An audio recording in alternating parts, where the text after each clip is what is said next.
Sir এই আপনার মাংস। এই তো তাড়াতাড়ি করে উদাও করে ফেলি। একটা ঠান্ডা কোল্ড ড্রিঙ্কস নিয়ে আইস। ঠিক আছে স্যার, আর কিছু? আর সালাদ একদম ফ্রেশ বানাই নিয়ে আইস। ঠিক আছে স্যার, এগুলা সহ গরম গরম রুটিও বানাই নিয়ে আইতাছি। হ্যাঁ? এই মাত্রই তো ওয়েটার এখানে মাংসের থালটা রাখছিল, হঠাৎ কোথায় চলে গেল? ওয়েটার ওয়েটার তো আমার সামনেই মাংসের থালটা রাখছিল, হঠাৎ কোথায় যেতে পারে এটা? আইতে আছে আমাদের মাংস আইতে আছে। মাংস তো চলে আইছে, এখন শুধু রুটি আসলেই হবে। ওয়েটার আবার ডাকতেছে। আরে আজব কাস্টমার তো, তার জন্য নাকি সব ফ্রেশ নিয়ে যাইতে হবে, তার উপর কোনো ধৈর্যও নাই। শুনে আইতেছে কি বলে। আরে ওয়েটার কোথায় গেলি? আরে স্যার জি, এত রাগ করতেছেন কেন? আমি আপনার জন্য একদম ফ্রেশ সালাদ বানাই নিয়ে আইতেছি, এই নেন আপনার রুটি। আরে বাদ দে তোর সালাদ, আগে বল মাংসের থাল কোথায়? আরে স্যার জি, এই তো মাংস। আরে সার্জি মাংসের প্লেট কই? আরে আমি কি জানি, তুই জানোস কোথায় গেছে? আরে আমি তো আপনার সামনেই থাল রেখে গেলাম।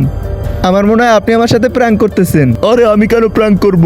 বন্ধুরা, তোমরা যদি আমার মতো নাচ গানের ভিডিওর থেকে ইসলামিক ভিডিও দেখতে অনেক পছন্দ করো, তাহলে ভিডিওতে একটি লাইক করে চ্যানেলটি সাবস্ক্রাইব করে দিবে। থাল তো আমি এখানেই রেখে গেছিলাম, অবশ্য আপনার চেহারা দেখলে এমন মনে হয় না। কি মনে হয় না? চোর করে তো আপনি চুরি করছেন, নাহলে কই গেছে? আমাকে তোর চোর মনে হয়? স্যার চোর লাগুক আর না লাগুক, থাল তো উদা হয়েছে না। আর এই যে এখন এই রুটি কোথায় গেল? আমি তো এইমাত্র এখানে রাখলাম।